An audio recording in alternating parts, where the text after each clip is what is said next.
Today's Ohio Proud moment, Cincinnati, 2 men busted after they broke into the Cincinnati Bengals Paycor Stadium. It seems they were attempting to steal a barbecue smoker. Did it belong to Joe Burrow? I mean, he was a burglary victim last year. Okay, perhaps there's more to these green dildos being thrown onto the floor at WNBA games than we thought. After the arrest of a Dayton man last week for that, we learned that cops believe the rash of dildo tossings might be related to a viral promotional effort for some sort of cryptocurrency. What? All right. Also, a green dildo was thrown onto the field at the Tennessee Titans preseason game. In Cincinnati and northern Kentucky this weekend, the bizarre sight of a Hooters on a barge being pulled down the Ohio River. Now, I actually ate there with my wife back in March after seeing Robin Hitchcock, which, by the way, was an amazing show. And we were really hungry afterwards. And it was one of those things where it's like, first restaurant we see, we're eating because I'm about ready to chew my arm off. And there was Hooters on a floating dock in the Ohio River on the Kentucky side. So we ate there. And we were pretty much the only people in the restaurant, except for 6 of the drunkest people I've seen in a very long time. Anyway, the sight of the Hooters floating away, actually quite symbolic because Hooters is going through bankruptcy now. Enter 73-year-old lawyer Neil Kiefer. He's in bankruptcy court attempting to save 50 Hooters locations. Kiefer says one thing he plans on is an adjustment to the iconic Hooters uniform. Quote, "There will be no more butt cheeks hanging out," he says, end quote. Now, if we could bring back the floating Hooters, though, sir, if we could just turn around and drag that back to where it was, I think that's something you should look into. We should have a Hooters that could float away at any time. I mean, talk about excitement. And just in time for football season as well. New York, after a breakup, a 42-year-old accountant sought advice from ChatGPT. He says the bot told him he could fly and that he should test his wings from a 19-story building. He did not. London.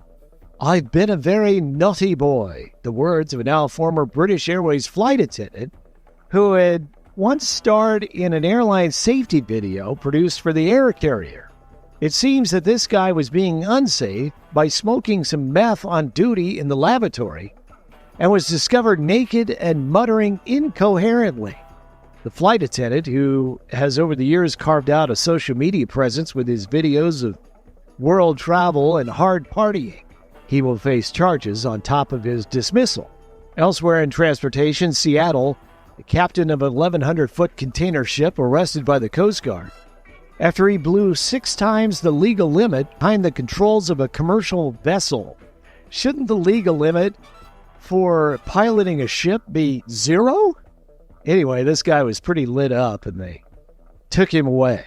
Fortunately, there was no nautical disaster before he was caught. Burbank, California, the LA butt sniffer struck again. Second time in a month, he's been arrested for sniffing the backsides of women. And actually, it's been going on a lot longer. I didn't realize he was so close to me until I heard like his jewelry or something, and he sounded extremely close to me. So that's when I turned around and noticed that he was right under me. So that's when I stepped back towards the bookcase and I asked him what he was doing, and he said that he was tying his shoe. He was smelling me and he smelled another person in the store. It's honestly infuriating because he's done this for 13 plus years. So they know what he's going to do when they release him again. The LA butt sniffer. He's obsessed. There's no question. Urickton, Nevada. Oh, God, it's time for Burning Man already? We're off to a great start with this traffic stop. There may be no drugs at Burning Man this year. A man in a van with blurred license plates was driving way over the center line when he was pulled over in the small Nevada town. A Burning Man supply of the following was found in that van: 104 grams of crack, 6.1 grams of meth, shrooms, Molly, DMT. I don't even know what that is. I'm so uncool. 2CB, ditto. I don't know what that is either. LSD tabs and multiple vape pens containing more drugs. Additionally, various prescription concoctions were found: Oxy, Vicodin, Valium, and Xanax. 48-year-old was clearly ready to do business with the tech bros at Burning Man. Here's the thing about tech bros from Elon Musk on down. All of them go, oh, I work 22 hours a day, 8 days a week. I just rise and grind. But all these people seem to do actually is go to orgies, right? How do they find time? Well, all the drugs probably keep them awake, so there's that.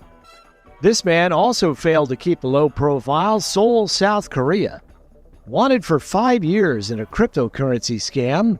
How did they get him? After he victimized 1,000 people. Well, he was caught littering. That's how. 2 stories now from St. Petersburg, Florida.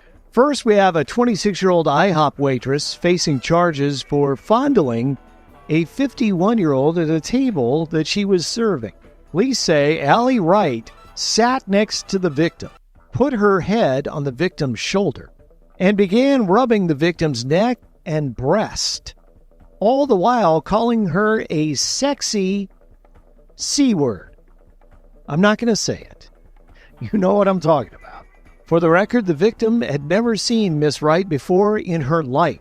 Also in St. Petersburg, a 48-year-old woman cited after she put on a hot dog costume for reasons that are unknown and TP'd a neighbor's car. She was angry, police say, that the neighbor was parking too close to her driveway. Police say Marcia Morgan, in her hot dog suit, was very drunk. Okay, that's enough sin for one day. We go to Florida now, where a 20-year-old man credits his faith in God for saving him from a bullet. His name is Aiden Perry. He was at a friend's house to watch UFC. Before the bouts, a friend was showing off a new gun when it went off.